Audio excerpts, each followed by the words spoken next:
You know, we are not in 1935. We are Yes or not no? in Yes or no? 1939. We are in 1942. You are the Nazi regime that is carrying out a Holocaust in Gaza. You are the Nazi who is doing it as we speak. You're the evil monster. You say Israel is not a colonial regime? You're from Eastern Europe. You're European. All of those I'm not European. Ashkenazi Jews who are now Like, running the country, they're from Eastern 88. Europe. I'm You American. came and slaughtered.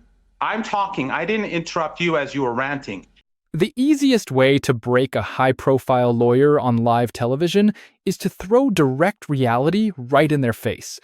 What you are about to watch is the exact second where standard foreign policy talking points smash directly into cold, hard facts.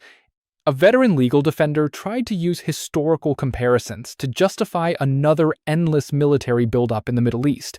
He wanted the entire audience to believe that starting more conflicts is just common sense preventive action.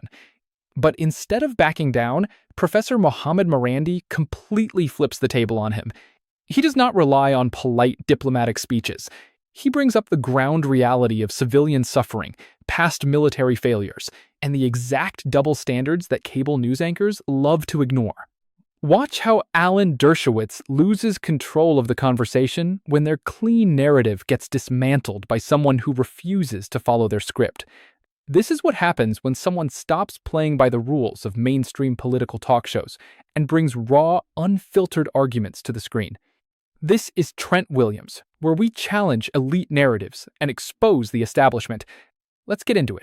Well, contrary to what I heard in your little love fest with the spokesman of the genocidal regime, the regime in Washington and the regime in Tel Aviv have both failed utterly in their war of aggression on Iran, both last year and this year. And of course, it was always based on a lie. And we know that they were lying. The International Atomic Energy Agency has never indicated that Iran at any point was seeking a nuclear weapon. US intelligence since 2003, at least since then, admits that Iran was never seeking a nuclear weapon.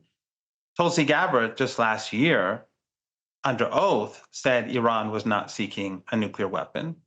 And Joe Kent, in his resignation letter at the beginning of the war, an appointee by Trump, head of anti-terrorism, he said that Iran was not seeking a nuclear weapon and that it was not a threat to the United States, contrary to what the madman was saying before this discussion. But we know that Joe Kent also said the reason for this war is the Zionist lobby and the Israeli regime. And yes, the United States has failed. They failed in the 40 days of war. They failed in the 12-day war. They failed in the 40 days of battle. They failed in siege warfare against the Iranian people. And they failed in the recent conflict with or aggression with the Iranians. And they will fail in future. And they are, the United States, under pressure from Zionists, they are pushing the global economy towards a cliff. And if this continues, we will have a global economic depression. Alan Dershowitz, your response to that? We are in 1935 Germany. Versailles Treaty, Germany starting to rearm. It's drafting people. It's violating the treaty. And England and France could have destroyed in a preventive war what eventually resulted in 100 million deaths from Nazi Germany, but they didn't. Why? Because if they had gone in 1935, it would have been messy. It wouldn't have happened in 5 days. It would have taken time. It would have involved casualties. But in the end, 100 million lives would have been saved.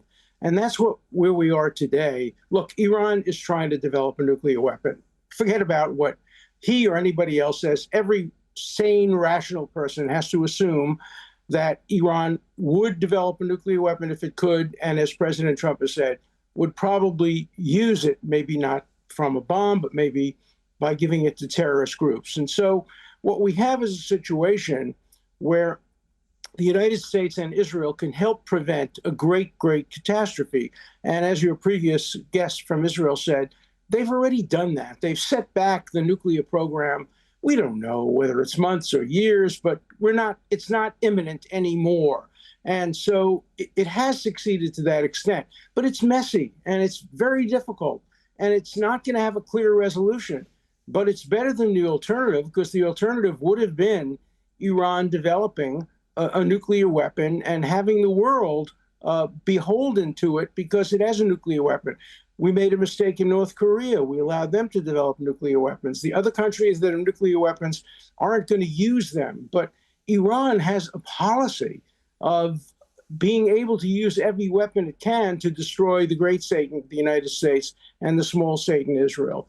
And so I really think that this war, unsuccessful as it has been to produce a final result, will go down in history as probably the most important war since World War II, in the sense of at least setting back and preventing an even greater catastrophe from occurring. It's not perfect, and it will have all kinds of problems, and nobody should claim that the nuclear program has been completely obliterated or that it's been a complete success. It's not a complete success.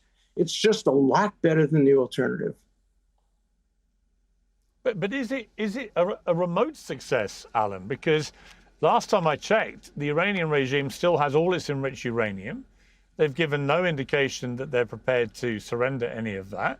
And their chances, therefore, of developing the nuclear weapon in the way that you fear seem to be exactly the same as they were before all this. And again, I'll repeat to what I said to Doran Spillman, which is, we were assured at the end of a 12-day war by President Trump that had put back Iran's nuclear aspirations in terms of developing a nuclear weapon by decades. And yet 8 months later, we have to launch a fully fledged war against them because they're about to use nuclear weapons. These things can't all be true. No, it's true. That's absolutely accurate. But what it has done is it's set back the program considerably. For example, yes, they still have enriched uranium. By the way, why do they have it if they're not trying to develop nuclear weapons? But they're buried. And both Israel and the United States have satellite eyes on it. And right now, it's not accessible to them. Right now, their centrifuges are in great difficulty. Small victories when it comes to preventing nuclear war are very, very important. And, I think a lot of people make the mistake of assuming one side is going to win, one side is going to lose. No, we can have a calibrated successes. And what we're seeing here is a calibrated success in setting back the nuclear program, not 20 years, not 6 months, probably a couple of years. The threat is not imminent, and there are many things that can happen. We don't know what the fate of Pickaxe Mountain is going to be.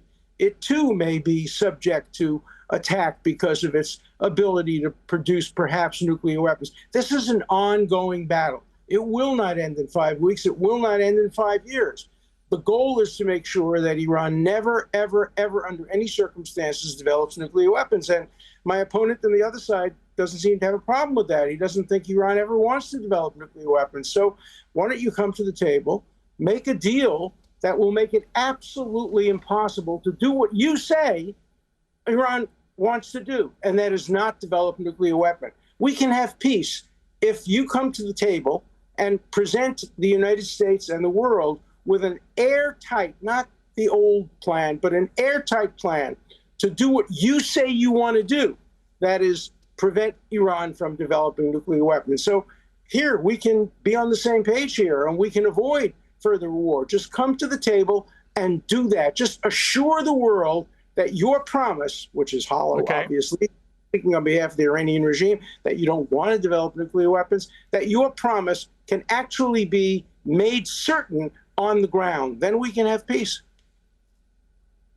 Okay, Professor Marandi. Oh, is it my turn? Because you've been, for the last half an hour, you've been busy with the spokesman for genocide and Epstein's buddy, who used to go to Rape Island with him. For a person who frequented Rape Island, I think anything that he says is nonsense. And I listened to him, but he's a lawyer, yet he cannot tolerate the words of a layman. That's how weak his argument is. Now, of course, someone who supports the genocidal regime of Israel would say this sort of nonsense. And of course, we recall how the South African government in its ICJ complaint showed genocidal intent by the Israeli regime, including the Israeli prime minister, whose spokesman you brought on. The tension you just witnessed on that screen exposes a massive breakdown in the standard foreign policy narrative. For decades, establishment talking heads have used the exact same playbook to sell endless military intervention to the public. They reach into history, pull out comparisons from almost a century ago, and claim that anyone who questions new military strikes is simply naive. But Professor Marandi completely dismantled that framing right before your eyes. He laid out the real cost of these foreign policy adventures. When you look past the polished television studios, the actual results of these policies speak for themselves. Years of extreme economic sanctions and military threats have not produced the tidy outcomes promised by cable news panels. Instead, everyday families end up bearing the full burden of collapsed economies and continuous regional instability. Notice how quickly the defense falls apart the moment someone challenges the fundamental assumptions behind these actions. The elite pundits want you to view every global crisis like a simple movie with clear heroes and villains. They want you to believe that dropping more bombs and enforcing tighter blockades will somehow create instant democracy and lasting peace. But real life does not work like a television press release. Why do these high-profile figures get so flustered when an opposing voice refuses to follow their approved talking points? Because their entire authority relies on keeping everyday working people confused and distracted. As long as viewers argue over shallow slogans, nobody looks at the trillions of dollars flowing directly to major weapons manufacturers and defense contractors. Endless conflict is a massive business model for the military-industrial complex, while ordinary taxpayers get stuck footing the bill. The establishment media wants you to sit quietly, accept their versions of events, and never question the true motives behind their foreign policy decisions. But the second an analyst exposes the human consequences and calls out the blatant hypocrisy, their moral superiority completely collapses. We are finished letting television lawyers and cozy commentators manufacture consent for more endless foreign interventions. The veil has been ripped away, and ordinary people are finally seeing through the propaganda. This is Trent Williams. Make sure to like and subscribe. Truth over war. Always. Peace.